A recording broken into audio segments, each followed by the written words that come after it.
Software engineering, as we knew it, is already dead. The way that I write code in the last 12 months is completely different to the way I've done it for the last 2 decades. We will get task collapse. The tasks that you're doing in the job will change, but the job itself will stick around.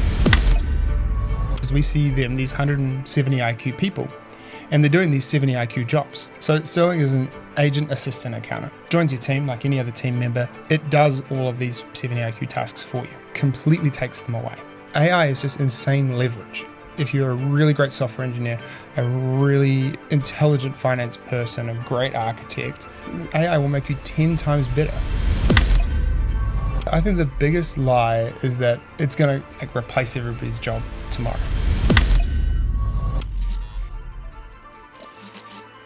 Welcome to the Startup Theatre Podcast. This podcast is produced by Empire Films. Hey everyone, welcome back to Startup Theatre Podcast. I'm your host, Troy Hammond. I'm Serge Van Dam, but are you actually Troy Hammond? Because what happened to the beard? Who's this gangster-looking person sitting in front of us? Yeah, Pablo Escobar. I've been getting. I didn't want to get racist immediately. Yeah. I decided to change it up a little bit. I had one of those moments where you have a shower. You look at yourself in the mirror and just decide, I wonder who that guy is. Let's sort of discover. And so, yeah. Well, just from the outside, he looks less feral. Yeah. And probably less smelly as well. I tell you what, though, I'm actually really enjoying it because, as you know, right, both of us on the podcast, whenever we walk into a room now, people come up to us a lot. And they know us from the podcast. They listen to us all the time. And so they actually feel like, even if they've never met us before, they know us. And so they'll start chatting to you. And you're like, for like 5 or 10 minutes as they're talking to you, you're like, who is this person? How do I know them? Because they know me intimately. And it's not until they get at the end, oh, sorry, we've never met, that you go, oh, shit. And as a recruiter, that's quite hard. Sure. Walking here, like walking down Lambton Quay, I saw 5 people that I knew walking down the street and sort of gave them the wink or the sort of the wave, and they had no idea who it was. So I'm going to as the opposite, reversed. Yeah. For those on audio only, Troy has a moustache, slightly dirty looking thing, and no beard. So it's a big change. I don't know, how long have you had your beard? 20 years. Jesus, yeah. That's a long time. Yeah, I scared the shit out of my daughter and everyone, and yeah, so it's good, and it's I talk about this often. Change is here with AI. Change is great. You should embrace change. Yeah. And that's why we really wanted to get Nik Wakelin on to talk about AI and what he's doing on the podcast today. He's an amazing thinker. I think what he's doing there with his business, Sterling, I think's amazing. And on one hand, kind of obvious application of AI. On the other hand, just really executing really well. Well, that's the thing, right? Is that it's when you go, oh my God, why hasn't anyone done that before? Why hasn't anyone thought of that? And so I'm a friend of Nick's. I'm an investor in Sterling. I really believe in what he is doing himself and what the product is. And so I'm really excited to chat to him. Awesome. Well, let's bring him on. This episode is brought to you by Mentor Sub. Mentoring is such a powerful unlock for your future, for your business, for your startup, or whatever it is that you're looking for the next playbook for. And so that's the reason why the team at Mentor Sub came up with mentorsub.com. It's a home where you can go and find whatever the niche is, whatever the problem is, whatever the playbook is that you're trying to read. If you're in sales and you're trying to grind into a new B2B category in a domain that you've never been in before, or if you're an early stage startup with 3 software AI engineers and you're trying to figure out how to do all the other different verticals, there's a mentor that can help you on mentorsub.com.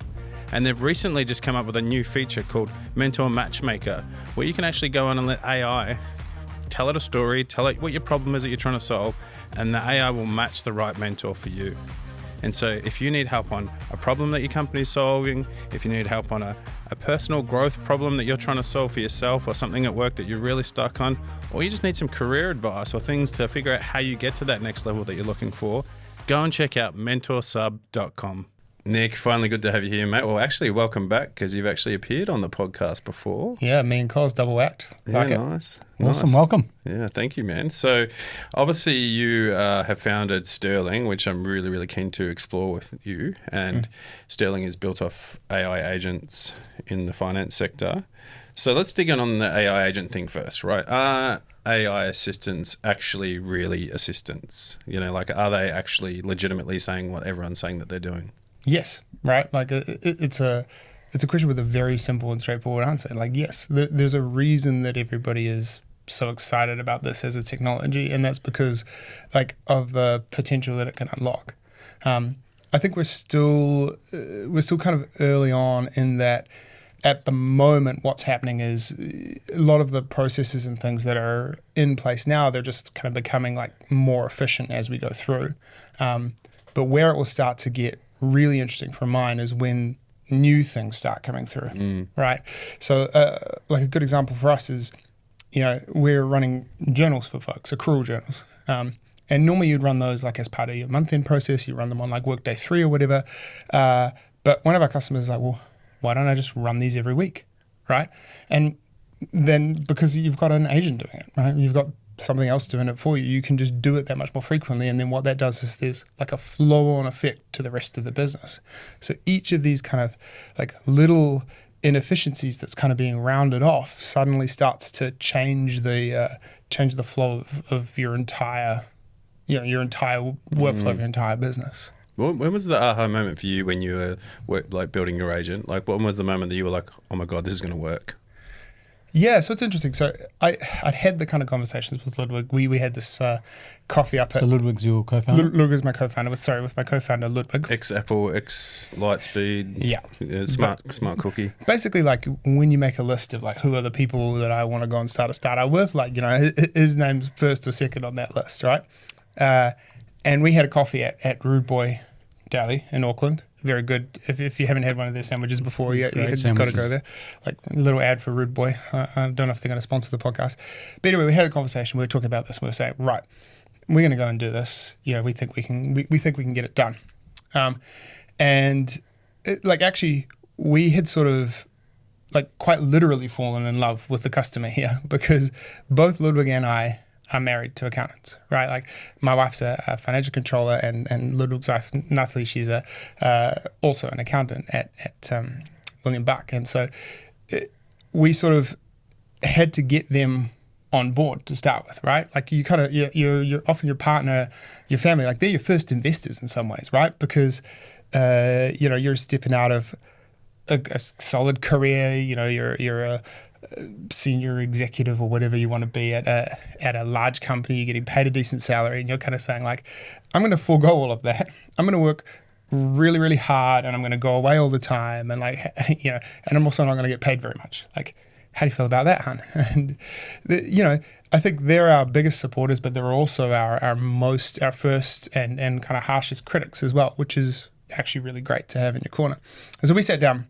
I went and built the prototype. Right, can we actually get this done? And we showed it to them. And I showed it to Angela, showed it to my wife, and she was like, this is great, right? If you can get this to work, if you can give this to everybody, you should absolutely go and do it, right? And we showed it to Natalie. And I think their attitude was a little bit like, yeah, I mean, it sounds good, but like, I don't really believe that you can do it. I don't believe that the technology's there.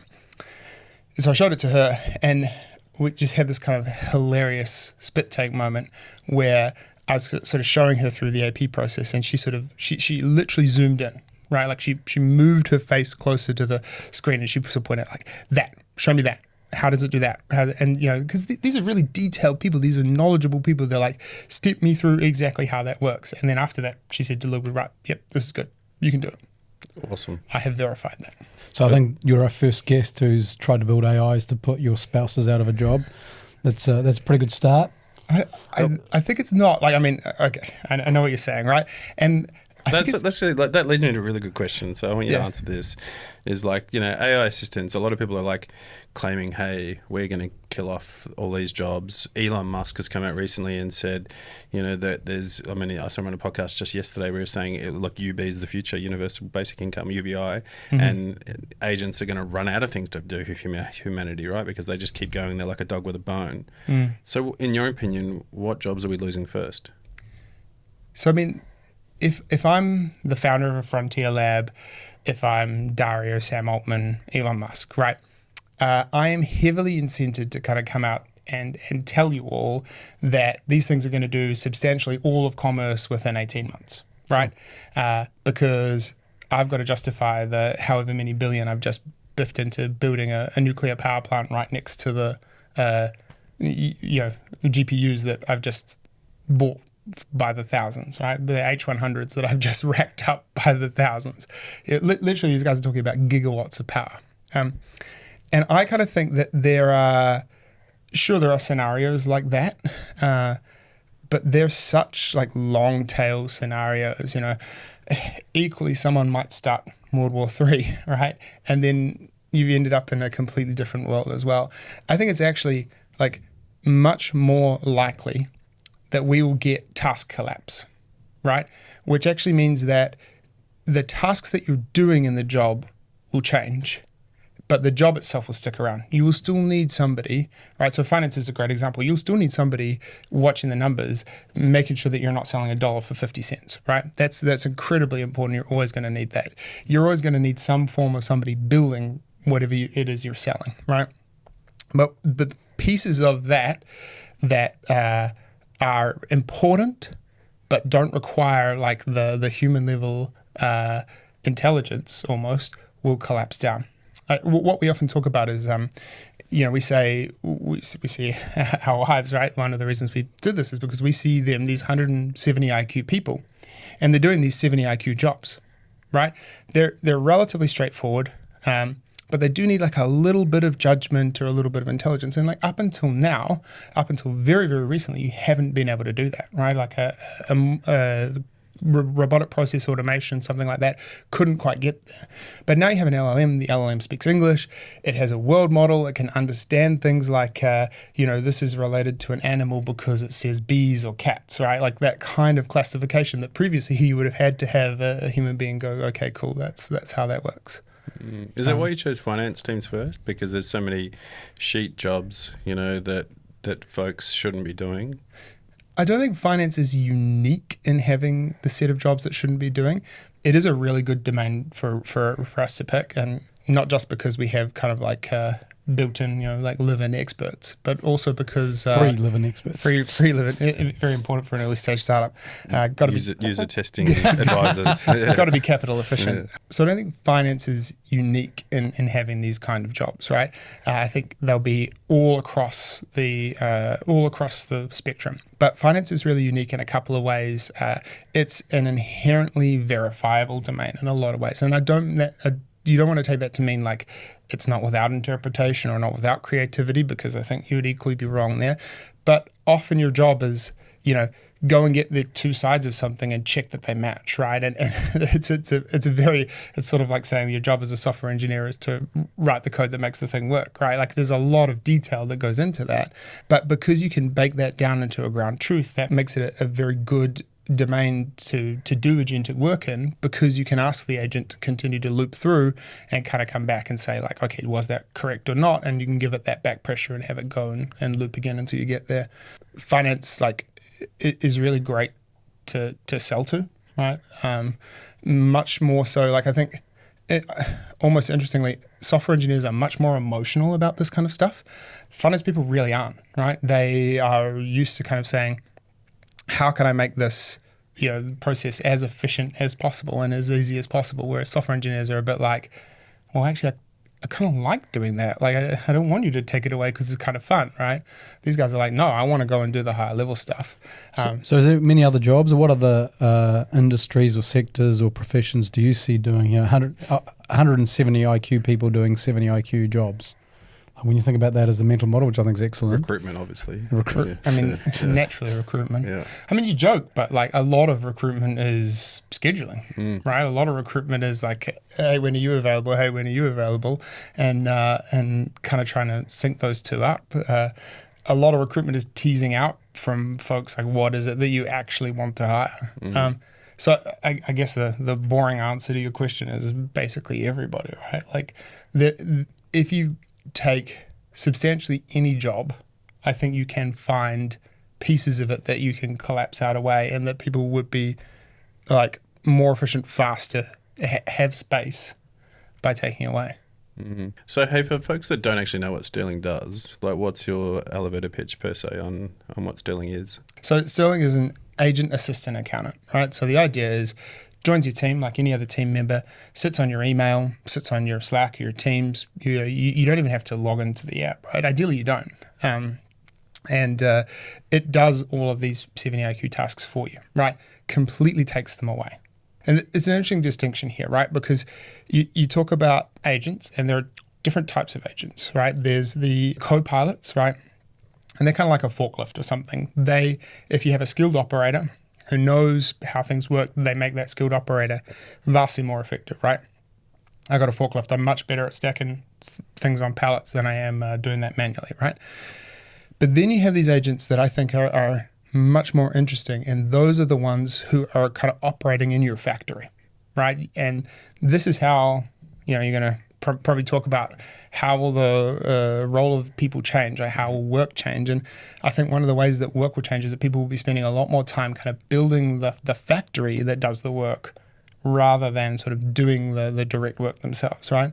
And so Sterling is one of those. Sterling is helping you build a factory for your finance team to go and like file off your AP, do your accruals. And for us, it's like basically every finance team like accretes these manual processes, and it's through no fault of their own. It's just like an output of the system, right? As you get more complicated, your business grows, you scale up, you maybe acquire some people, you end up with these processes where like system A doesn't quite talk to system B, or somebody has to like export a CSV or go over here, or like I've got to email Sally to figure out what the deal is here. So these bespoke agents that do specific things custom to that weird scenario that you alluded to? Yeah, exactly.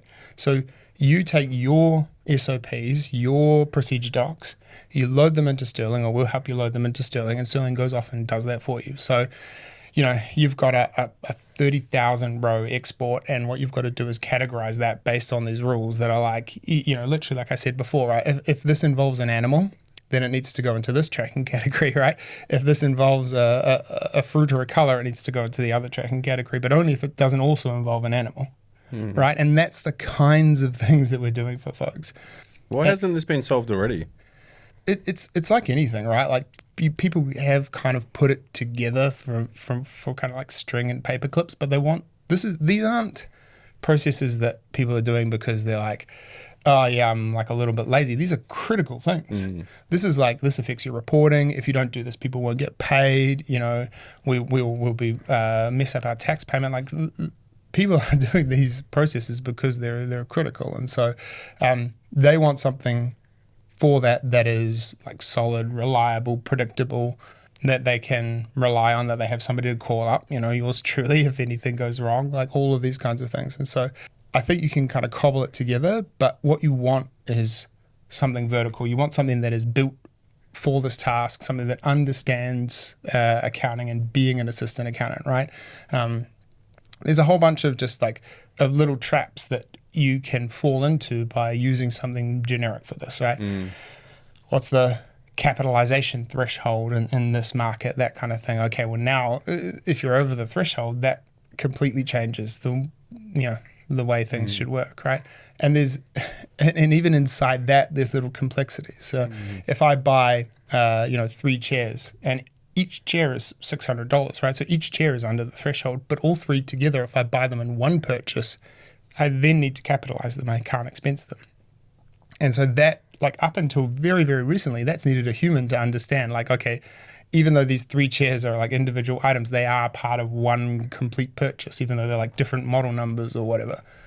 What assurances are you giving or your customers seeking around the accuracy that you're just talking about here? I mean, this is why we picked the domain, right? Because you can go back to that and kind of go like, so when Sterling does a task, right, it puts this little like lovely little shield up, and you can click on the shield, and then you can figure out like from that what has Sterling cited or looked at to do that. So like if it's coded this to 485, you click it, it says, why did I code to 485? Oh, well, the coding policy on page 3 right here says that, so that's why I've done it. Why'd you code it to 486, not 485? Oh, well, 3 weeks ago, Nick told me it should be there, not there in this email. And so that's how you give them the accuracy, and you put it all back in the system as well, right? Everybody runs their general ledger, so you put it back as notes in the system when they're doing their analytical review. So they'll go through the end of the month, kind of go da-da-da-da-da. They can trace everything back, right? Interesting. I was chatting with someone yesterday. I can't remember who it was, but we were talking about how people are just building everything themselves now in house. You know, like everyone's just vibe coding everything. And they said, "What do you think about that, Troy?" And I was like, "Oh," I said, "Well, I feel like platforms are still going to be the future that we subscribe to because of the mind hive component of it. You know, like of the learnings that it's going to get through diversity of thought and diversity of complex situations. And so, like, I'm a little bit worried if everyone's just building everything for themselves. I'll be interested, like, for you two, what's your take on that? People are always going to kind of say there's a gulf between, Ludwig wrote a post about this yesterday, right? Code is free, but working software isn't. And there's often a big gulf in between A and B, right? And we're hyper specialized people, so it's kind of like, do you want to be? It's the same as it was before AI. It's like, do you actually want to be a person whose job it is to like maintain this piece of software that you vaguely understand, or do you want to be a person whose job it is to go and recruit people and do what you're really good at? And I think that the advent of the sort of vibe coding has definitely changed the calculus there. I think that there are a lot of things that you would now build that you maybe wouldn't otherwise, in the same way that like now you can we generate a cover image for every single one of our tickets in our ticketing system. It's like, you wouldn't do that before, but because it costs us 4 cents, why wouldn't we, right? So yeah, it changes AI changes the calculus there. It allows you to do some different things. Interesting. I also think that it ends up failing around the edges, right? So if you're not, a good example is we have that like 30,000 row classification problem, right? And, when I first asked the agent to write it up, it basically built a query that was, here is a list of every animal that I can think of. And if the animal is any one of these animals that I can think of, I want you to go and classify it that way. So I was like, if cat, dog, bird, panda bear, this kind of thing. And I had to go and say to it, no. Hang on a second. You have this large language model that has a world model and understands, it has some kind of embedding graph where panda bear is close to koala, right? Like this kind of thing. So I was like, use the LLM instead. And I think if you were vibe coding, you wouldn't have noticed when that fell down, right? Because you would have tested it at first with something that happened to be in this 300 long list of items. You wouldn't have, and then you'd be like, why does it fail every time somebody puts in kangaroo? It's just because it happens to not be in the list. Interesting. My perspective on it, Troy, is I just keep going back to the metaphor of, Troy 10,000 years ago, first man in the village to figure out that a wheel is an efficient way of carrying stuff. Get all the usual. Some people think it's amazing because you go and invade the guys next door. Some people think it's terrible because a little baby might get run over. So you get all those concerns. Then people start playing with the wheels because they start imagining all the things that are possible. The occasional person might build a cart. But at some point you want, a car that lasts, 10 years and all that stuff is quite it's just a big delta. And so it depends on what the objective is. Where I do think vibe coding is really interesting is it's making people think more deeply about their requirements, because the cost of what if it did this, or what if in our particular business when this happens we normally do this other thing, and you start thinking about that. So regardless of whether they end up deploying that software for core operating processes like finance or actually help them determine what they needed, I think it's still quite helpful.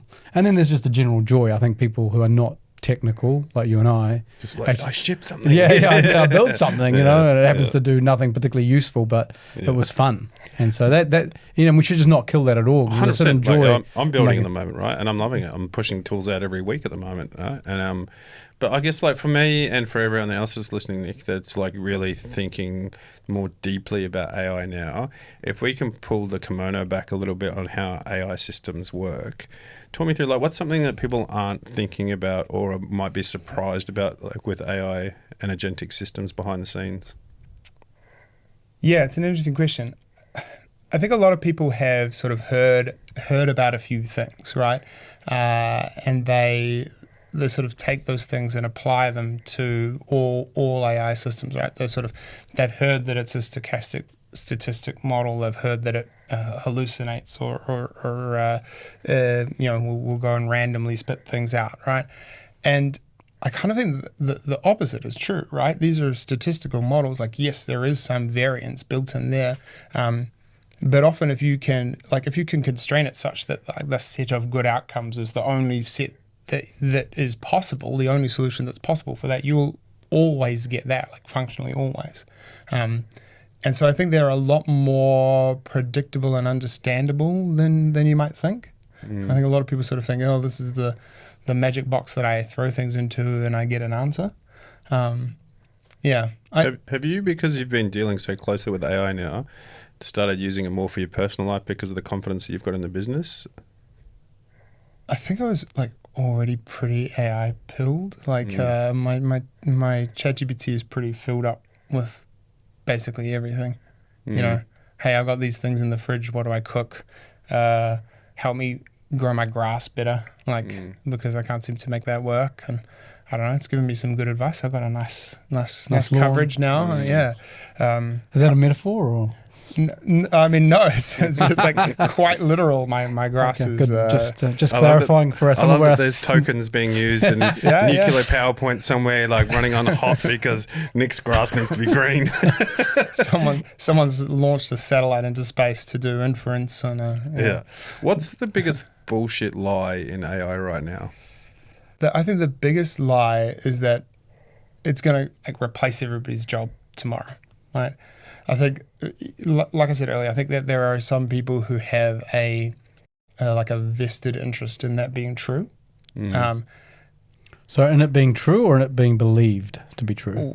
I mean, what's the difference? Now we start to get really deep into deep philosophical territory. Like, is the belief enough? I think the belief's probably enough because all you really need is somebody to write the checks, right? And so if they write the checks, then apparently Theranos thought that. Theranos, just didn't get to that critical mass where it actually beliefs turn into reality. Yeah, I mean, you can only run along so far before, the coyote can only go so far out over the cliff before it remembers gravity exists, right? Like, 100%. I did notice Nick's voice is a little bit deeper. I did, yeah. I forgot my turtleneck. I left it at home. So you think it's just that just killing off every job is a lie, is a myth? I'm much more excited about what happens, like what these things enable and what new things we can do, because a lot of these like rough edges are smoothed off, right? And it's not a matter of like not doing things. Like these things are important, critical to do. They keep the machinery of commerce and companies running. But if you as a recruiter suddenly tomorrow, like it goes, the difficulty of booking interviews goes away for you, then that enables you to go and place more candidates. That enables you to go and talk to more companies that are hiring. And then that's sort of that's a virtuous cycle that I'm really excited in seeing. I think a lot of jobs will change, right? So software engineering is the biggest one. Like software engineering as we knew it is already dead. Yep. It just doesn't know it yet, right? The way that I write code in the last 12 months is completely different to the way I've done it for the last 2 decades, right? And I love it. It's what really do you love about it? Because generalize it rather than the specific tooling, because that's kind of the question for your wife as a finance manager or someone who's a administrator in a doctor's clinic or whatever the role is. What about the new role, the new way of cutting code is rewarding for you, or more rewarding than it was? Less arthritis for a start. Yeah, I mean, Ludwig and I had this argument, right? Like we were down in Nelson, kind of doing an all company retreat, and we were sort of arguing backwards and forwards about what a thing should be called, right? Should it be called a task execution or a run? And I'm like, well, it should be called a run. A run's shorter, it's faster to type. Ludwig looks at me and says, "You're not going to be typing it, are you?" And it's like, well, yeah, the man makes a good point. He's unfortunately very frequent at making good In your defense, execution takes longer to say than run. Yeah, I mean, fair. And a lot of what I do now, like when I am coding, is like I'm literally pressing the key on my keyboard and just blah, blah, blahing at the thing, or like going for a walk and chatting at the thing and then saying, organize my rambling, take that and just, so you're still giving it kind of all the raw material, but it's taking that and distilling that into something that it can then feed in. And so like to go back to your question, like what am I most excited about? I can get so much more done. Yeah. I am as productive as a team of people. Do you think you become more articulate or less articulate over time? Given on one hand, it's more forgiving because it understands your intent. On the other hand, the more clarity you give it, the more stuff you actually get done. Yeah, you should see the rubbish I type to it when I'm typing on my phone. I'm like, I don't even know what I was talking about. Like, am I having a stroke or something? And it's just like figured out statistically, like, okay, these are the keys that are closest. So this is probably what you mean. Yep, cool, I'll go ahead and do that. It's like, so yeah, I mean, like maybe it makes you lazy in that way, but I don't know. I feel like the parallels there are really strong with like a spell check or a word processor, right? Everyone's saying, spelling will go away, but I don't know, you still got to paint a sign at some point or write garage sale on your carport, It's funny, right? Because I remember like a year ago, Serge, we were talking on this podcast about AI, and my reckons at the time were like, I'm worried that we're going to lose that thought experiment that we go on, that we, to solve problems, we're going to lose that muscle memory. I would argue to say that I was completely wrong in that my personal... Record that, Jono. Yeah. Just record it. We'll just put that play. I was wrong in that I think it's given me more time to think about things. And I'm able to go to places now because I have so much more time to think about something while it's happening.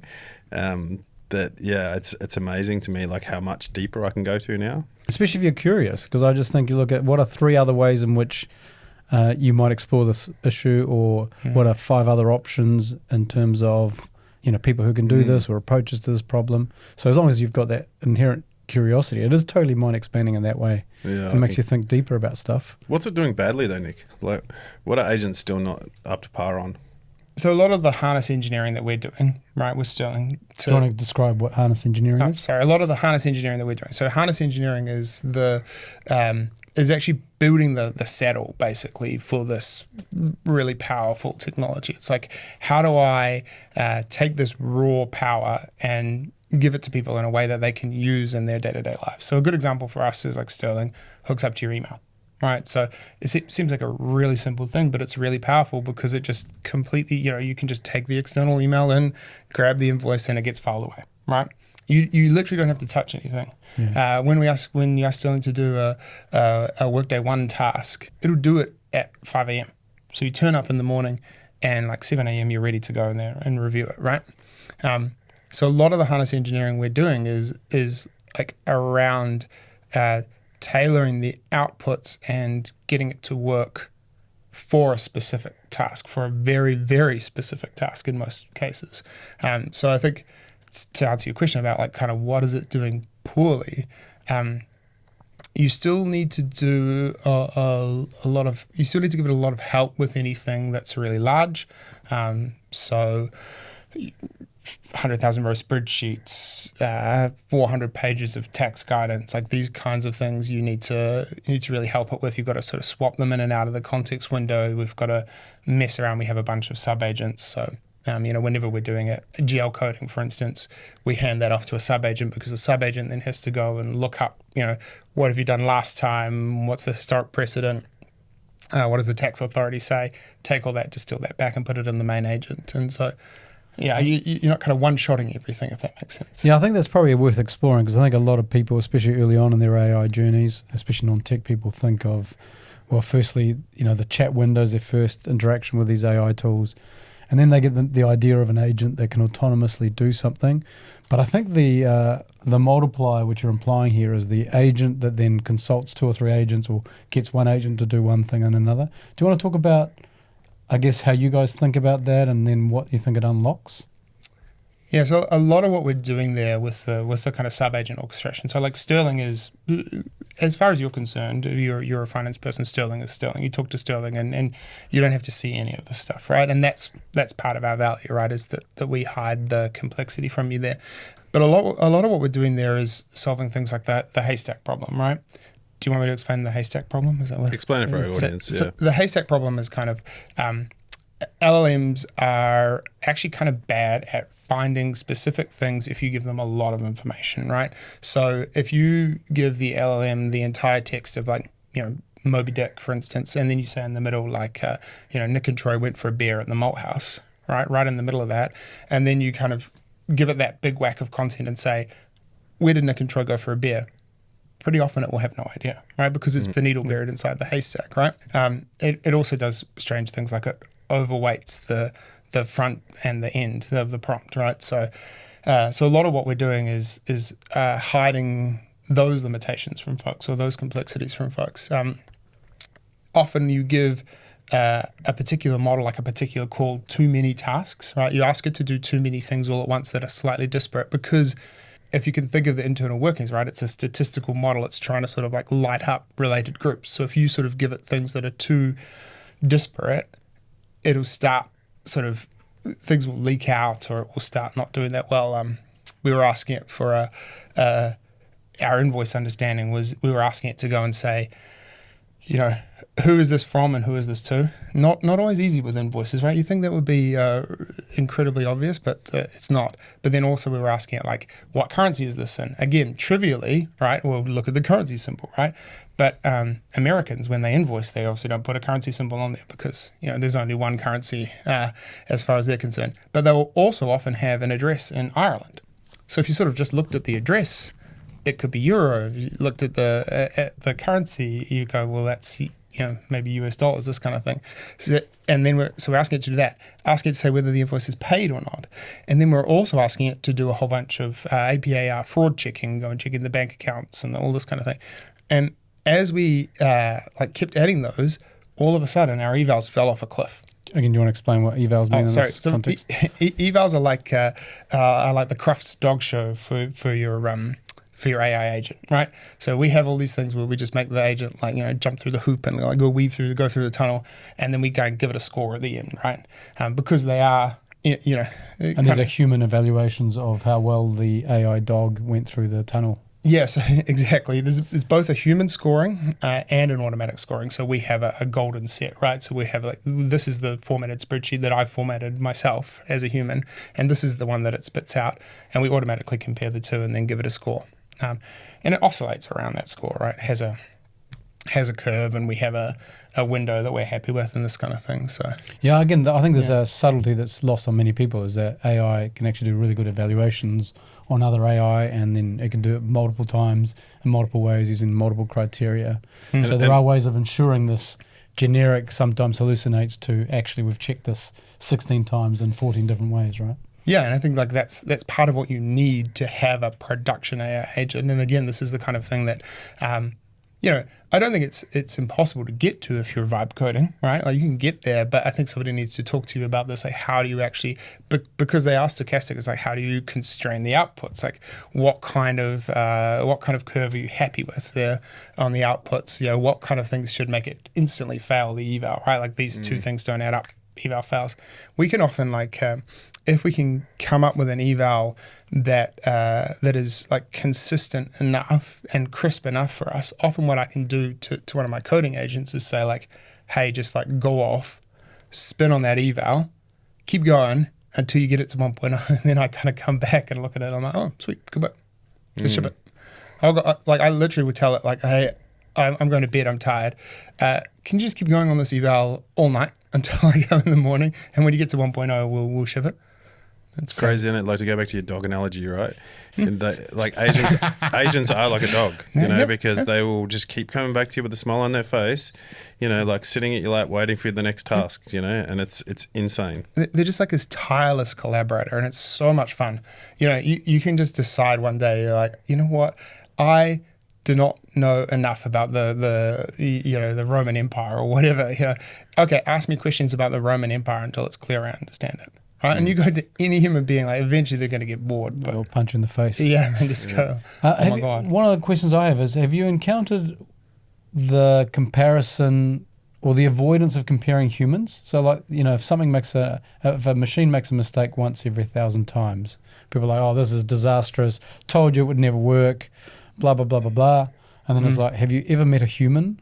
Like 3 out of 4 things I ask someone to do when they're a human, they do erroneously. How have you encountered that in your work, and what's your reaction to it when that does happen? Yeah, so one of our investors calls that the self-driving car problem. Yeah, it's which exactly I think is an apt analogy, right? Like, heaps of pedestrians die in car crashes every day, but the first time a self-driving car plows into someone on Taranaki Street, it's like self-driving car. That's the headline, right?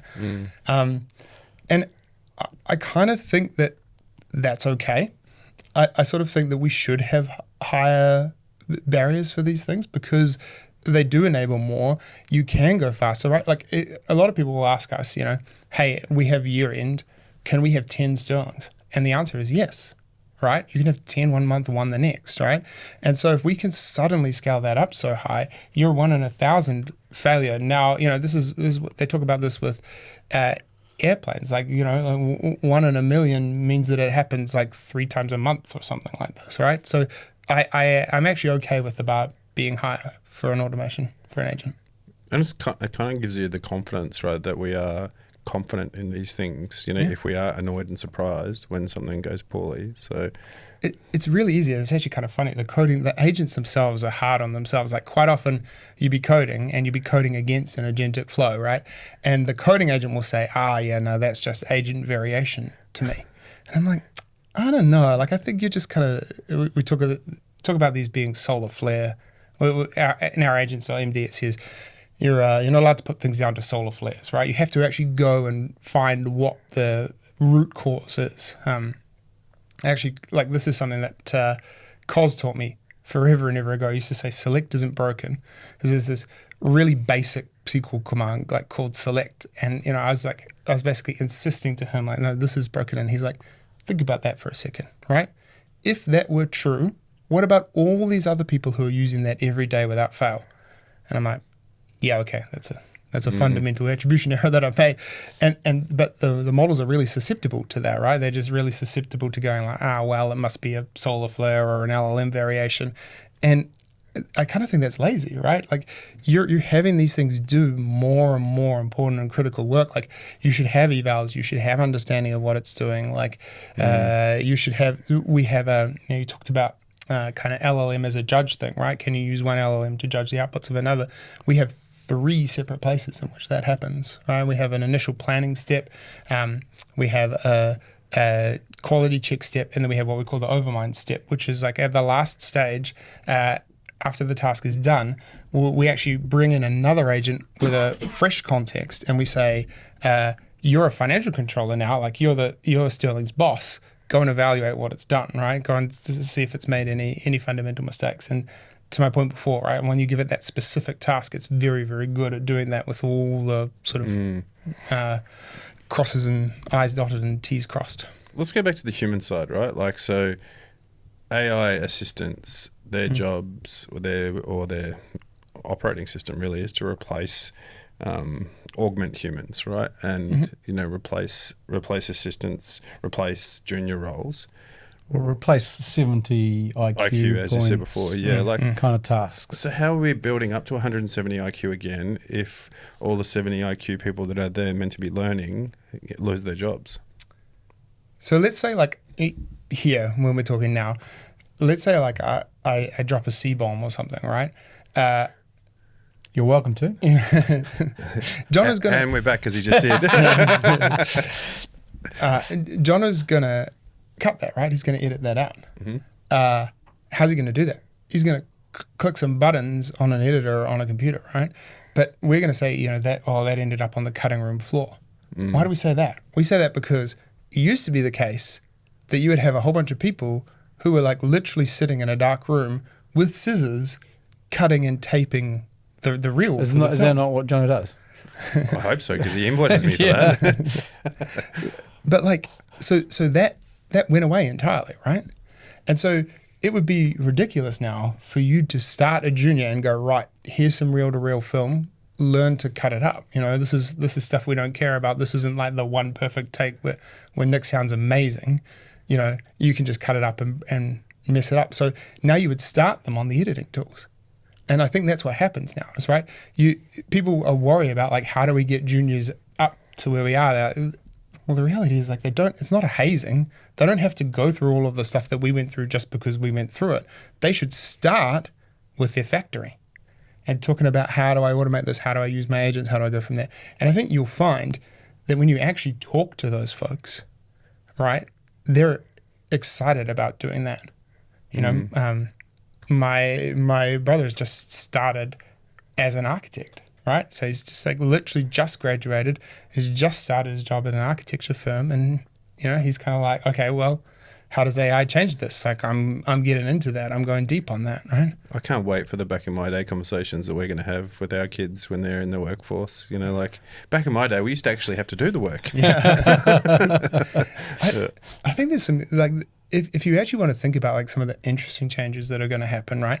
I think the cadence of work changing is going to be really interesting because at the moment now it becomes really important for everybody to be like kind of working at the same time together. You have this is why people want in office, right? Because they want that kind of fusion reaction. Yeah. They want the most collaboration, and that sort of off gases more stuff.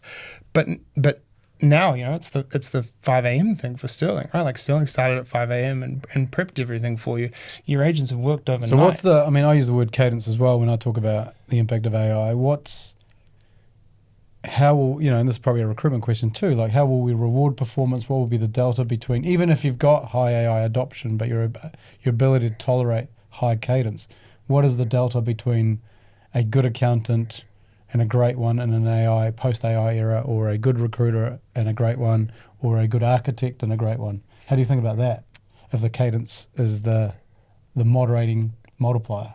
Yeah, I think like every job becomes higher leverage, right? And that includes the job of managing people. And I don't think it's controversial to say, you should measure outputs, not inputs, right? Not controversial. Not controversial at all, right?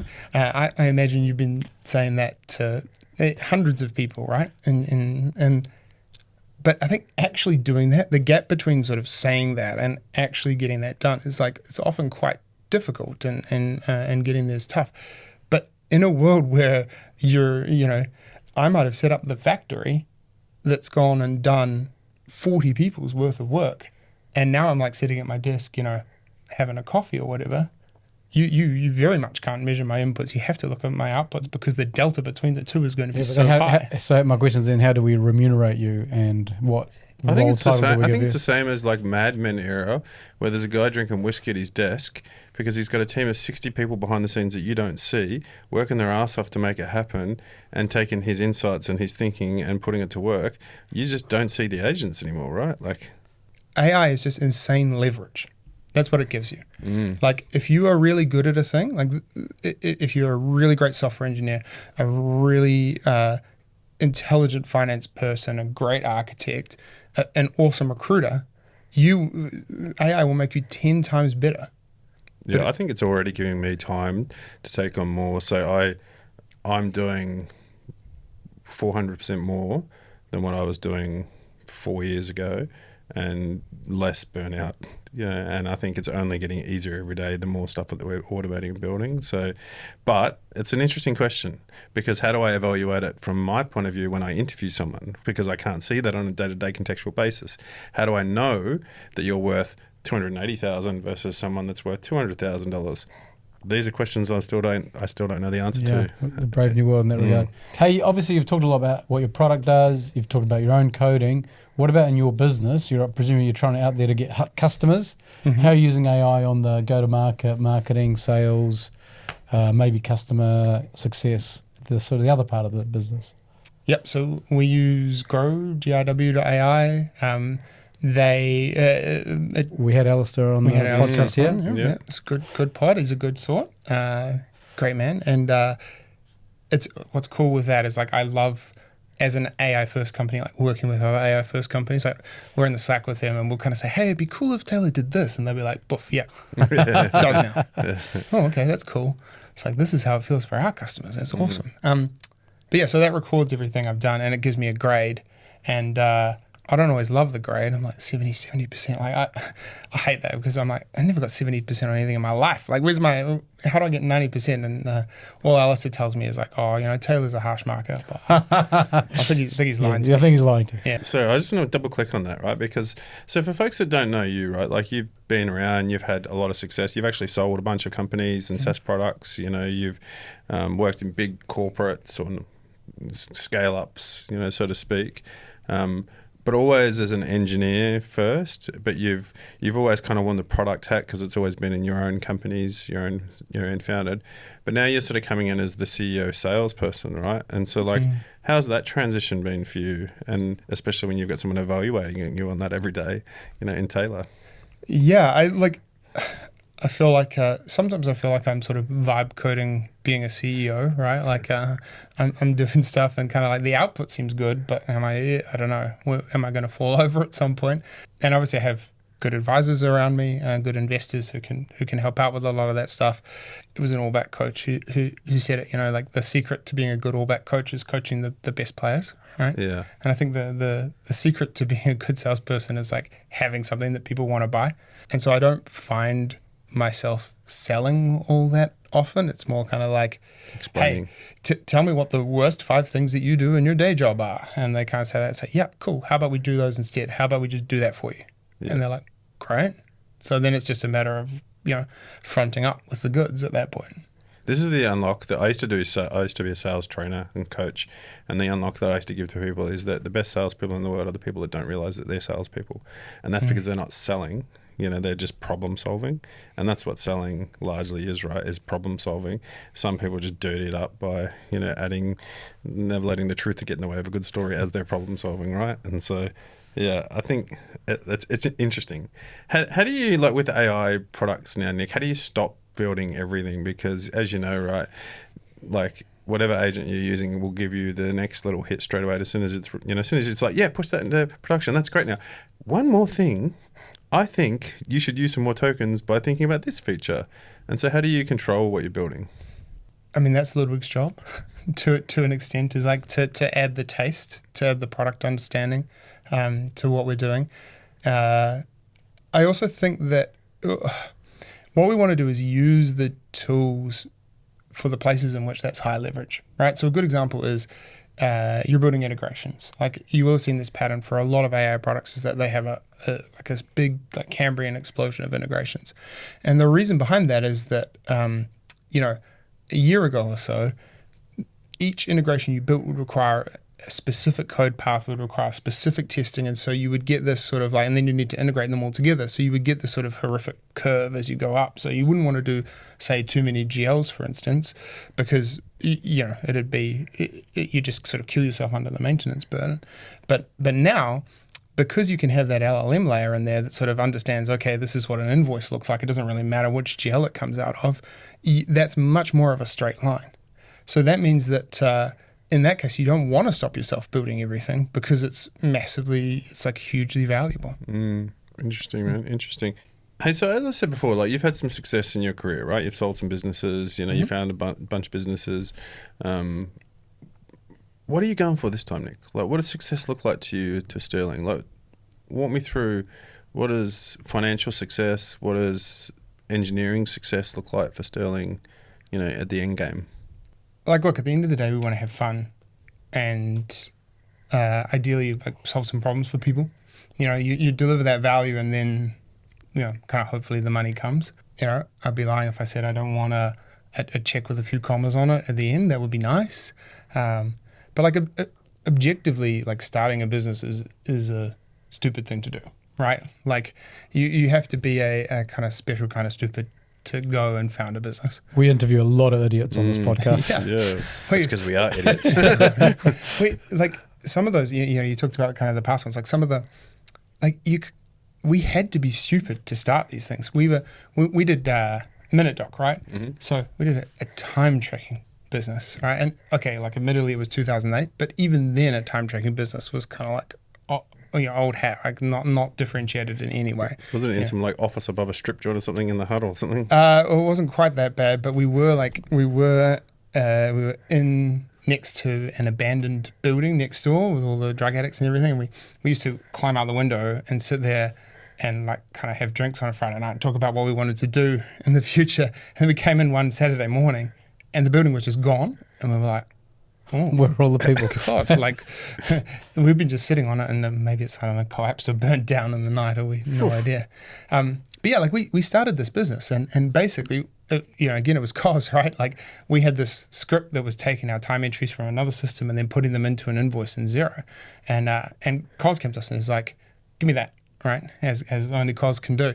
And we said, sure, here you go. And he goes, no. Take it back, put it on a website, charge me $5 a month for it. And then, okay, fine, we'll go and do that. And so we built this thing and we were one of the first businesses on the Xero App Store, right? Can you tell the story about the name of this business? Yeah. So when we first launched it, we called it Xero Time, right? Like XERO time. Oh, right. And we were idiots, right? We had no idea. As a young kid, though, that's super smart in your mind, right? Yeah, That's we were like, oh yeah. brand affiliation. It's time and it's for Xero, so Xero Time, like obviously.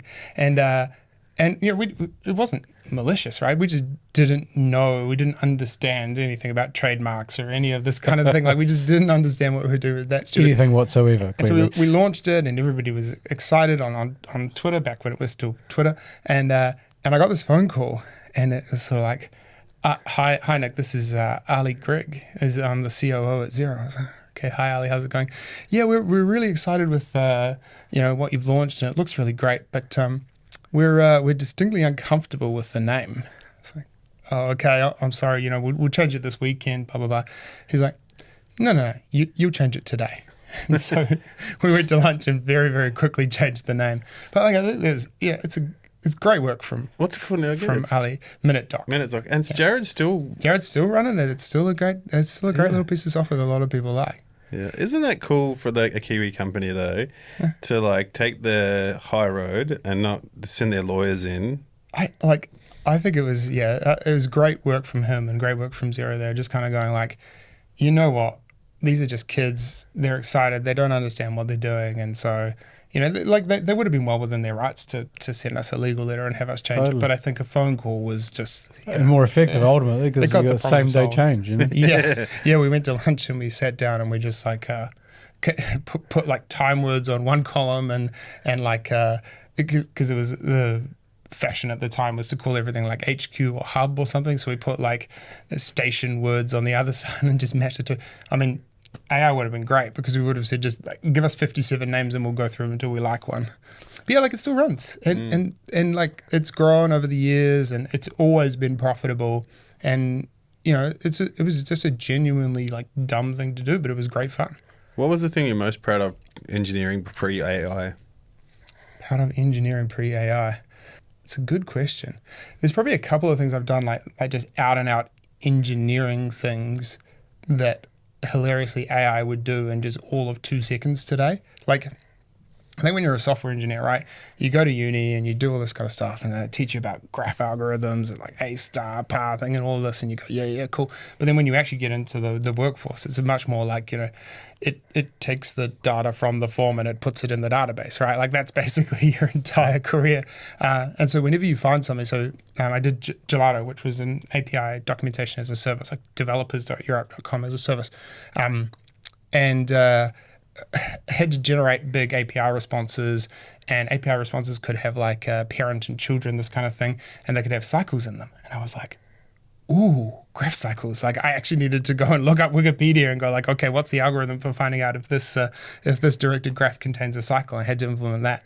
But like these days, you wouldn't do that. You just be like, write a graph cycle detection algorithm. Cool. Okay. Does it work with these 4 inputs that I've got off the internet as well? Okay, sweet, done. So it's insane. I've been trying to work on like real-time salary data for about 7 years, and then I just decided I might have a crack at it with AI, and I did it over a weekend. It's just like, it's a superpower now that I think if people aren't using it now, you're just going to get left behind. What is your emotional reaction to that particular dynamic where, you worked really hard, you had all the know-how, you'd studied really well at school, got good grades, had figured out how to do this stuff, and then now it's just a simple instruction. Do you have regret? Do you go, actually, it's really cool because I can focus in the future on more interesting things, as you've said already, or there's no emotive response at all?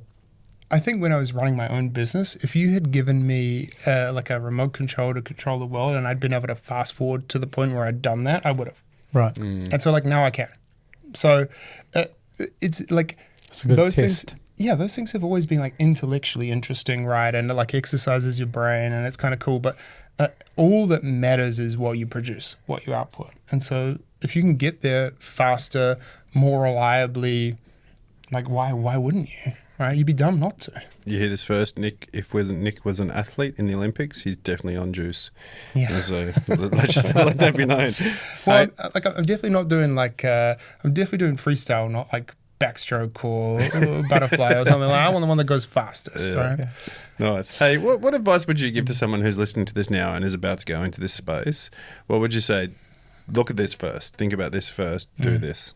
I think if we did like a big embedding of your podcast, there would be it'd be like a tight cluster around like grit and perseverance and this kind of thing. I think a lot of people, Rowan has it, but Rowan stole it from Dave Grohl, and it's like this idea that like you've just got to kind of like get in a garage and suck. Like you've just got to get in there and do the thing. And I actually think that's something that hasn't changed with AI is like just get in a garage and suck. But the fact is that like, I don't know, you've got auto-tune now, right? Like so you can get in the garage and you don't suck less for less time, a lot faster, you know. That's a great provocation, because it is just a totally new paradigm, and you are going to suck the first time you get out Lovable or Claude Code or whatever and build a website for your grandma. It's probably going to be pretty rubbish to start with. I think people hit these walls at the moment as well, right? Like they go and they do stuff and they get so fast, and they're so used to going so quickly, and then they just like smash into a wall at 1,000 miles an hour, right? Like, why can I not give this website to my friend? Oh, well, that's because it's sitting on localhost. And then you're like, what's a localhost, right? Like, you know, and that's when then it feels painful, because then you've kind of like got to go back and start building up. And so, I don't know, it'd be interesting as those abstractions fade away, right? As you stop having to sort of peek behind the curtain on that stuff. It's really interesting, like, especially the people that are vibe coding everything at the moment, right? Like some of the security flaws, like I'm not sure you saw MyFitnessPal. They acquired a, is it MyFitnessPal? One of those ones. They recently acquired a vibe coded product, and they bolted it into their solution, and it completely exposed their whole product, and they were hacked immensely, and all the data was taken, and it's an interesting time. So I think engineering still is going to be really prominent in the new world. Yeah, I think there's this really interesting phenomenon where the role of an engineer, a product manager, a designer, like all these people who've previously been involved in building a product, like it was the Netscape CEO, right? There's only two business models, bundling and unbundling. I think we've sort of had that over the last little while. Like you would have seen it as well, right? Like increasing specialization of these roles. You have like a front-end engineer, and then you have like a front-end Redux engineer, like these kinds of things. And now I think that's just collapsing a bit more. I don't think you have engineers anymore. It's product is and engineers, the Venn diagram now. I think product's having its heyday again personally, just because they are no longer jazz hands, the police whistle, people of the business. They're now like the IP that they can think about and the places they can go to and start building things. But that's true of, so you're now a sales guy, like someone who's competent with customers can be a good salesperson, because you get coaching in real time like you do with Grow. You can do automated sequences. There's just so much stuff you can do. So I think those overlapping Venn diagrams are not just a product and tech thing. They just go anyone's that's thinking about the product, right? So, and I think like the thing for me is I keep telling people, I get 1,000 phone calls a week at the moment, of like, oh, holy shit, the world's changing. What should I do? And I'm like, I don't know yet, but EQ is the new currency of the world. And if you don't work on your EQ, you're probably going to be a little bit in trouble. Yeah, you might end up hosting a podcast. I kind of feel like the advice for those people, like, holy shit, the world's changing. What should I do? Like, my advice would be something. Yeah, just do something. Like anything, because you don't know what's going to be right, what's going to be wrong. But like, the cost of throwing things against the wall has never been lower. But this is the problem, right? Is that even pre-AI, post-AI, during AI, we're still going to have the same statistic, which is 90% of people in the world wait for things to happen. 9% of the people in the world don't know what's happening, and 1% of the world make things happen, right? And I think that's going to be true with AI. Is that you're still going to people that are going to be like, oh, I don't know what to do, and I don't know. But can we change that, Troy? Because I taught Lovable to 90 12-year-olds late last year, and broadly speaking, a third got totally into it, got really annoyed. They ran out of credits. They asked me whether they could use my credit card. I said no, all of that, and they just ran out the wall. Like, it was a third. A third did the task as specified. Didn't really click to the opportunity and the possibilities and the iteration and all this can go endlessly. And then a third kind of like, I don't even know why I'm doing this. But how many of the third? What a weird guy talking to us about AI. How many of the third have followed through? I think this is where they're 12-year-olds and they didn't have support and they went back to their house and all of that stuff. So it's hard to say, but I do. My question is, would it have been 1%? One of the 90 who would have kept going, or is it purely because the way we teach stuff, the curricula, the way high school and universities are organised, and then corporate life kicks that out of people, and so so is it an instinctive human characteristic, that 99.1 allegation of yours, or is it purely a product of how our economy and society has been structured historically? Yeah. I used to get a lot of people coming to me pitching me things, right? Pre-AI, like it's dribbled off to almost zero now. But because I think that, like, people used to pitch me things, they'd say, I got this app for doctors. I'd be like, oh, cool, so you're a doctor. Oh, no. Your partner's a doctor. Oh, no. Your best friend's a doctor, your auntie's a doctor. Oh, no, I don't know any doctors or have any special knowledge of any kind. I just think this would be a good idea. And it's like, well, like, I'm not going to go and build that for you, right? And they would almost always, you have one conversation, they completely go away and you never hear about them ever again, right? Yeah. And now I'm guessing that those people are going to Lovable or whatever, they're going like, oh, this app for doctors would be cool. And then maybe they're putting something together that kind of vaguely works, so getting further than they were before. But then that impetus, that knowledge, it's just falling away, right? I've met 1,000 people who have showed me their app that they're building, yeah. And then when I see them in the street 3 months later, I go, "How was that app? What app?" I think it's democratized the start, and sure. I think we're probably going to see in the future. Well, the debate we're having right now is, does it change since it's democratized the starting, which I think we all agree on, does it change the ratio of the finishers who build something really useful for society? Yeah. And for all we know, one of those doctor apps might have gone on really well. I might have been a billionaire if I just said yes, right? Like, just taking a punt. But what's your thoughts on like AI being used now on like LinkedIn and Facebook and like everywhere now? Like what? Yeah. So like I use it as a writing coach quite often, right? But what I will do is I'll say, here's how I'm thinking about this. Like, give me 10 options, and then I'll often take. I'll actually go, I don't like any of those, but I actually like this, and this. And like, you kind of get these tropes, it's not X, it's Y. Like this kind of like a very, very obvious, beyond just M dash is very, very obvious that this is LLM generated. And it's because you're getting like the lowest common denominator of stuff, right? Like you can think of an LLM as this, you take the world's knowledge, you stir it into a big soup, and then you just like ladle it out again. So it's just the average of all the flavors. So if you want your writing to have a flavor, you're either going to have to be prompting to get like a very specific section of the soup, right? And at that point, you're kind of like, you might as well just write it yourself, or you're just going to end up shipping slop and kind of being okay with that, right? That means that like what you use these things for, you should think about like, okay, where are the places that I can use these tools that where it being like standardized, predictable, obvious are useful?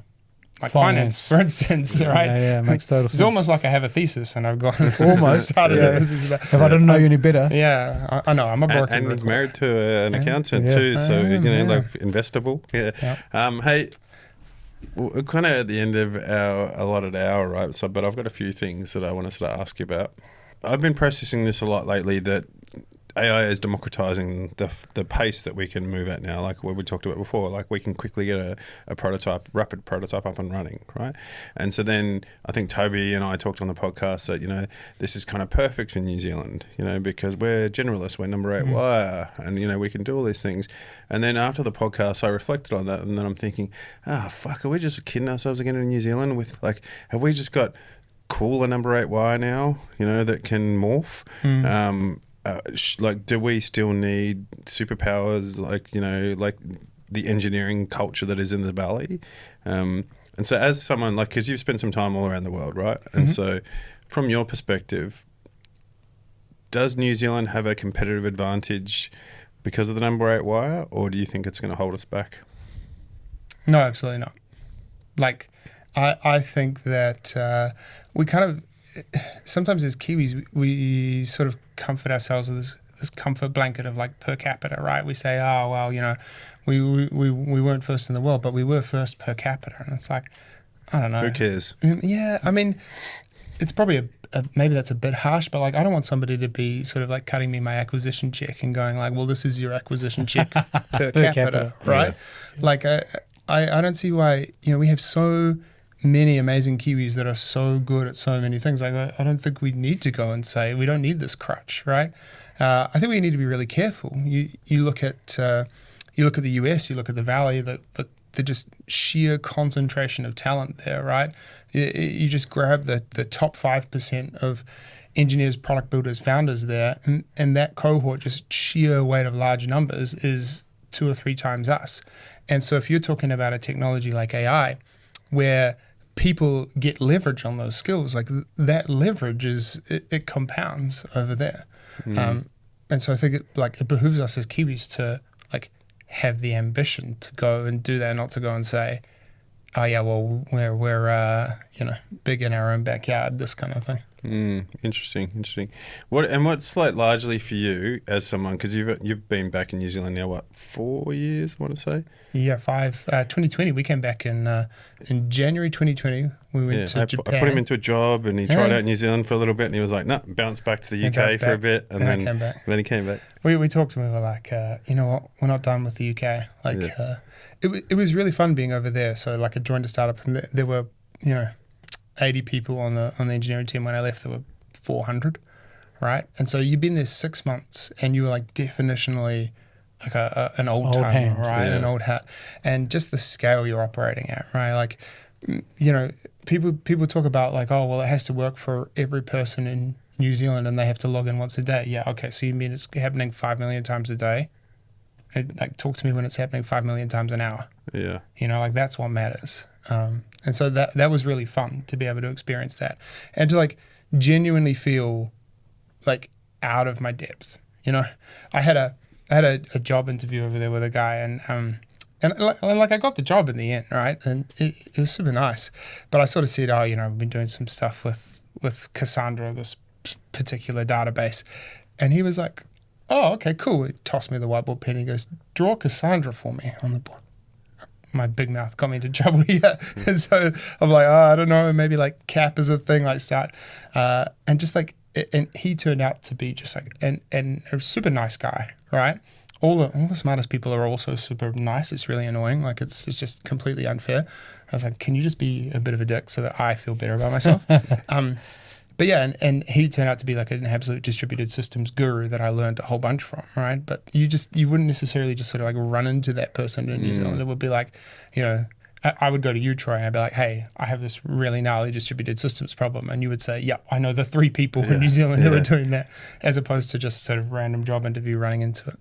Yeah, it's funny, as you're saying that, my mind's going, oh yeah, sounds like Aaron. Yeah, exactly, right? And it's like that you know exactly who you'd be tapping, whereas over there, and you know, you kind of get this gravitational pull. And this is something that I would, if I had an ambition for New Zealand, like I think this is the ambition I would have, is that we would have a gravitational pull for this kind of talent to kind of come in. Because you go to London, you go to New York, you go to San Francisco, and like, why are people in San Francisco? Because it's San Francisco. Yeah, it's Rome. You know what I mean? It's Rome, exactly. Yeah. It's like, where do I want to be? I want to be the place that's like the denominator, like the place where stuff happens. That's where I want to be. And I think, you know, we've had some companies that have entered the world stage or done that kind of thing, but I would love to, I'd love to have more of those and bring those people in. This, to me, is where I was in a meeting the other day, like a lobbyist group for government in terms of how to grow New Zealand's GDP. Sorry to hear that. Yeah, thanks. I'm now a lobbyist. And my reckons were hot takes were on how do we talent, like how do we attract talent? Because, you know, like we have to get top talent if we're going to continue growing to get to sort of 5% growth. And I was like, well, and they kept saying, well, you know, well, we have a talent shortage. And I'm like, we don't really have a talent shortage. There's lots of people here. What we have is a problem incentivizing people to stay. You know, like that's the problem that we have, is because we don't pay them enough. You know, we don't give them the opportunity for tax purposes, or we don't give them all these other things. And so I think that's the trouble with New Zealand, is that we can't attract these top people because we're not Rome. We'll never be Rome, but we can try and change it somehow to be able to make it easier for these people to move here. And then that's the cool thing with AI now, is like, you know, if we can get the government funding tokens, grants, if we're, you know, like potentially, like Canada has a $180 million fund for token grants, Singapore has a $100 million fund. I know Callaghan and NZT are giving, you know, sweet little grants at the moment, but if we can have like the group procurement at government saying, all right, we're going to go out and buy these and then credit them to you so that you can spend more money on hiring exceptional people, that's how we get you know, Cassandra level genius to, you know, New Zealand, I think. And so, but this is a completely different podcast. We also target like the wrong people there as well. Often, like, we're grabbing people who are already proven. Yeah. Like, we're grabbing people who like have the experience and are at the end of their careers. And what we should be doing is grabbing the folks before they do that stuff. Yeah. Like, you and I know a ton of people that we've brought in, placed in roles here, or that I've hired here, that like, and they're great citizens and contributors to New Zealand. Like, you know, they come in and they're younger, like potentially they're still writing the playbook, yeah, right? Yeah. And this is the problem, once you've written the playbook, you kind of don't want to go back and read that chapter again. And so this is the challenge with New Zealand, is that we all go, oh, I've just got a cool startup now, and they call Troy and then say, can you get me 50 people from zero?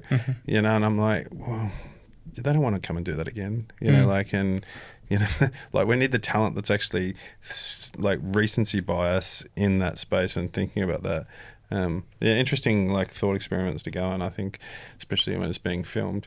Hey, so we're going to wrap up now with some rapid fire questions. And so I'm going to ask you a bunch of questions, and what I want you to do is just give me your reckons. What's your spiciest take on AI right now? Probably that everybody's been assuming that the token cost will eventually go down, and I'm not sure that that's holding true right now, and that might change a lot of business models. Yeah. Why do you think that? Like, I talked to Nemo, who we've had on the podcast before.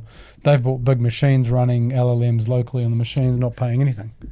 So, I mean, I'm not a technical person, but to me, like, those options clearly are going to be around for many of the tasks. The sort of We're tasks. just going back to cloud versus server, right? And so the cost drops off very quickly, right? You're always going to want the most frontier possible of frontier models. Not if you're summarizing an email, or if you're, you know, like so many of the think of the IQ, the 70 IQ tasks. So many of them are copy this number from this table and move it to this form. Yeah. On the internet. Like, but when we're doing that, we're using an orchestrator to do that, and we're using the deterministic algorithm to do the deterministic part. And this is It's his spicy take, not yours, Serge. Yeah. Right, let's keep moving. Sorry. What's the most overrated AI startup idea at the moment?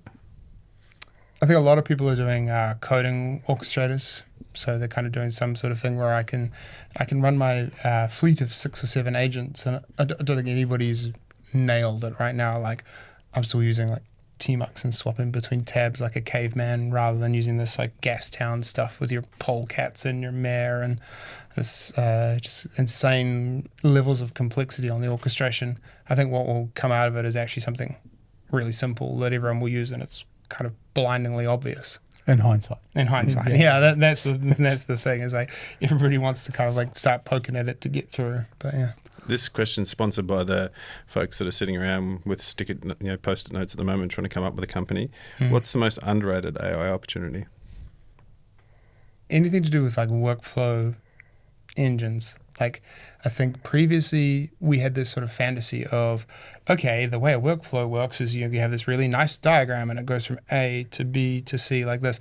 And then anytime that intersects with the real world, it all goes to shit, right? Because it's like, well, it goes to C, except on a rainy Tuesday when Barry's here, right? And then this is how that happens. And I think LLMs are really good at capturing those edge cases, because the way we've thought about them and the way they've evolved is in English.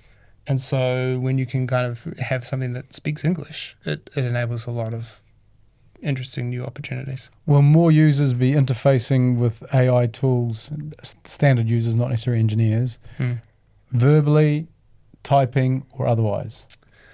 I think verbally, honestly. Having used a lot of the voice tools for coding, I think it's something you can do like a lot more of the time. Like I don't need to be sitting at my perfect desk with my perfect chair upright like this.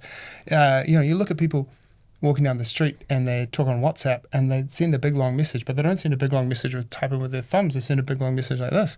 And I mean, I can't think of anything worse in the world than doing like this, but a lot of people do it. So I can see voice because it's much more universal.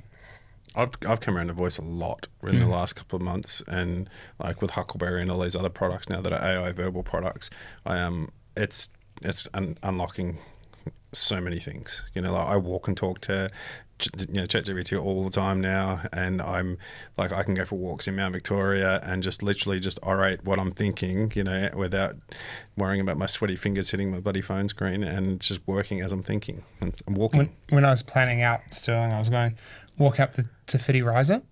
I tried the fire break, but it's too steep, and then I kind of I got no breath. But yeah, walk up the riser and just kind of like talking to it, and then saying, okay, like summarize my points. Like, where am I contradicting myself? Like, actually help me understand myself.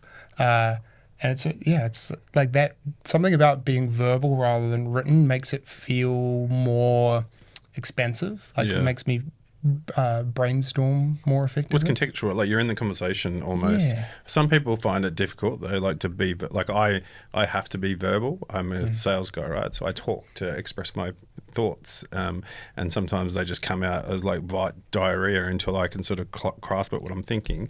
But if you ask me to then write you a note on something, I would struggle to sit down and actually like type it out. And so it's frustrating sometimes. I think out loud quite often. So I'll be like, I talk to my wife to try and like figure out what I'm thinking. And occasionally, a couple of times, I've been talking to her and be like, right, hun? And she's like, across the street, like she's gone. I'm just talking to thin air where she was, right? So, okay. That was pre-AI too. Yeah, pre-AI. No, I just thought you're definitely being listened to. What's one job that disappears this decade?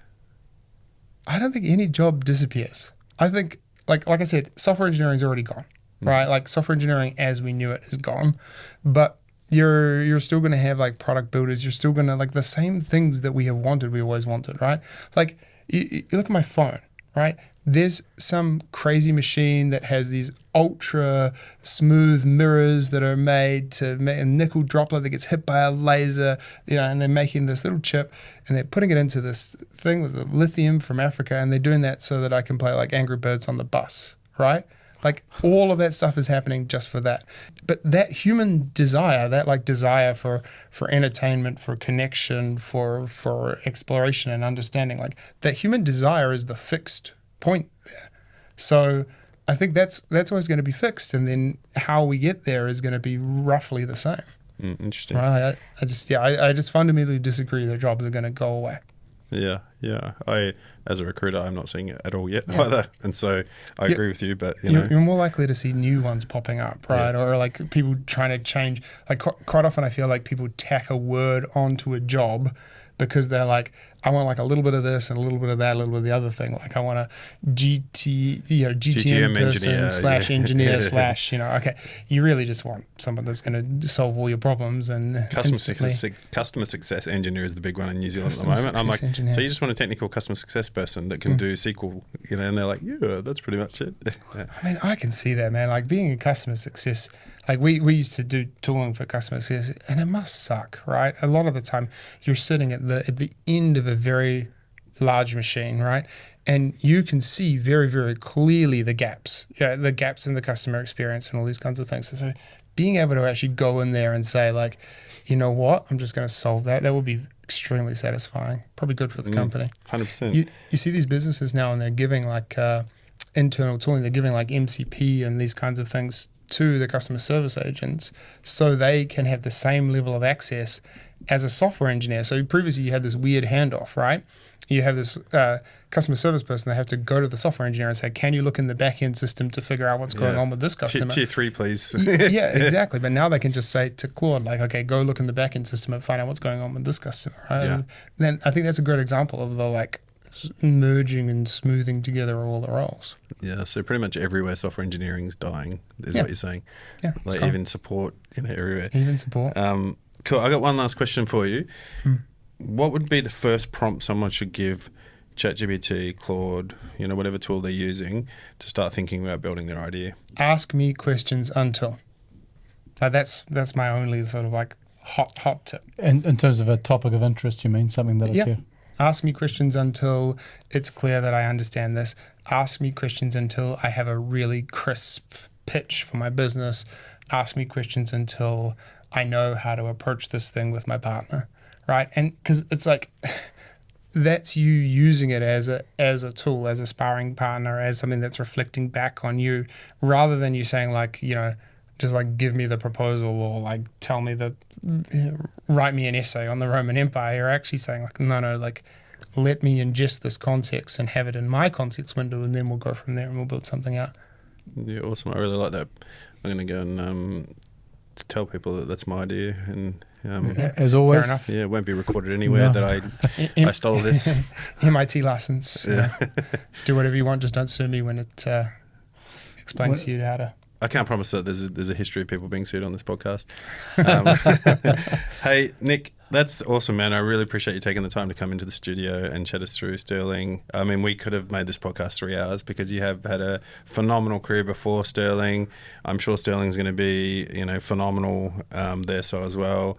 And I say that as both a friend, and an investor. And it's been a really enjoyable conversation. So thank you for coming on. Thank you for joining us. Thank you for having me. Thank you for asking me some interesting questions. And if you know a financial controller who wants to stop doing some of those 70 IQ jobs, you can send them my way. Yeah, I guess that's a good last thing to say is like who, if people are listening to this and they're like, holy shit, that Sterling sounds good, what should they do?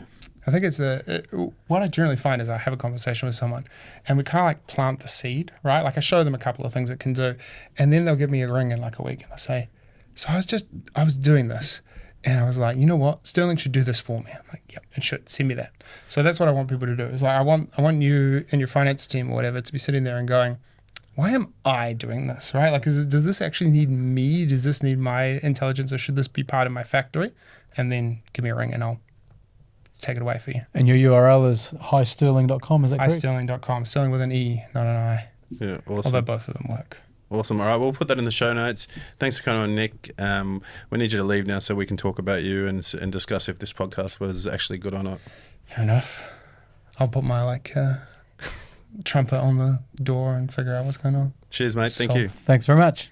That was a bloody good podcast. I really enjoyed that. I think it's something you and I have been talking about for a long time on this podcast, AI. And I'm serious when I say, I think maybe I was scared of how fast things were moving in AI, or maybe I just was naive in my thinking in terms of the application levels that we can use it for now, and how much it's going to enable us. You were definitely there faster than me, but every conversation we have now, I'm just like, man, unlocking more and more. Yeah, it's definitely mind-bendy stuff all the time. I'm still mind bent over your acknowledgement in public that you were wrong, but yeah, I mean, Nick's just a good thinker about it. I think he's like nuanced instead of entirely blue pilled or red pilled. He's like, there's an amazing technology, total believer in it, but he's very considerate about the applications, and definitely the first person we've had on our podcast who's trying to make his spouse redundant in the process. or doesn't notice when she's walked off on him. Yeah, exactly. So, look, I think that's a fantastic episode. I think people are going to really enjoy that episode. If you know someone that's doing something really cool in technology, in AI, in any application, out in the sort of startup and scale up in the ecosystem, what should they do, Serge? They should get in touch with us. We're easy to find on LinkedIn, on our new website. Startuptheatre.com. We haven't really talked about our logo. Did we want to talk about our logo? We have a new logo. We have a new logo. It was purely because I had to build a new website, and just our current logo looked shit in it.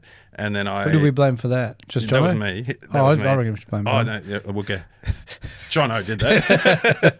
No,